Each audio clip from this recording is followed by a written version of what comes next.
ಈ government entrance ಎಕ್ಸಾಮ್ಗಳಿವೆಯಲ್ಲ, ಇದರಲ್ಲಿ ಎಷ್ಟೋ ಕಡೆ ಫಾರ್ಮ್ ರಿಲೀಸ್ ಆದಾಗಿನಿಂದ ಫೈನಲ್ ರಿಸಲ್ಟ್ ಬರೋ ತನಕ 2-3 ವರ್ಷ ತಗೊಳ್ತಾರೆ.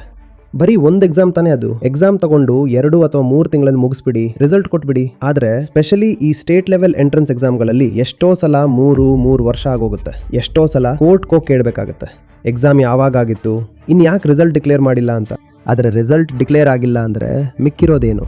ಬರೀ ಆಸೆ ಭರವಸೆ ಅಷ್ಟೇ. ಇವಾಗ ಈ ಎಕ್ಸಾಮ್ ಬರೆದಿರೋ ಹುಡುಗ ಇದ್ದಾನಲ್ಲ, ಇವನು ಮಧ್ಯದಲ್ಲಿ ಯಾವುದೋ ಅಂಗಡಿಗೆ ಹೋಗಿ ಚಿಕ್ಕ ಪುಟ್ಟ ಕೆಲಸ ಮಾಡೋಕ್ಕೆ ಶುರು ಮಾಡಲ್ಲ. ಇವನು ಹೇಳ್ತಾನೆ, ಸರ್ ನಾನು ಬ್ಯಾಂಕ್ ಎಕ್ಸಾಮ್ ಬರ್ದಿದ್ದೀನಿ, ಇಲ್ಲ PCS ಎಕ್ಸಾಮ್ ಬರ್ದಿದ್ದೀನಿ ಅಂತ. ನಾನು ಎಲ್ಲೋ ಹೋಗಿ ಮಾಮೂಲಿ ಸೇಲ್ಸ್ ಮ್ಯಾನ್ ಆಗೋಕೆ ಸಾಧ್ಯನಾ ಅಂತಾನೆ. ಆದ್ರೆ ಯಾರ ಮಾಮೂಲಿ ಸೇಲ್ಸ್ ಮ್ಯಾನ್ ಆದ್ನೋ ಅವನು ನಿಧಾನವಾಗಿ ಈ 3 ವರ್ಷದಲ್ಲಿ ಮುಂದೆ ಹೋಗ್ತಾನೆ ಇರ್ತಾನೆ. ಯಾಕಂದ್ರೆ ಈ ಹುಡುಗನ ಮನಸ್ಸಲ್ಲಿ ಒಂದು ವಿಷಯನೇ ಇಲ್ಲ, ಅಂದ್ರೆ ಈ 20ರಿಂದ 35 ವರ್ಷದ ವಯಸ್ಸಿದ್ದೆಲ್ಲ ಇದು ಕಷ್ಟಪಟ್ಟು ದುಡಿದು ಲೈಫ್ ಸರಿ ಮಾಡ್ಕೊಳ್ಳೋ ಸಮಯ ಅಂತ. ಅವನಿಗೆ ಇದನ್ನ ಯಾರು ಹೇಳ್ಕೊಟ್ಟೇ ಇಲ್ಲ. ತಾನು ಏನೂ ಮಾಡ್ತಿಲ್ಲ ಅನ್ನೋ ನಾಚಿಕೆ ಕೂಡ ಅವನಿಗಿಲ್ಲ.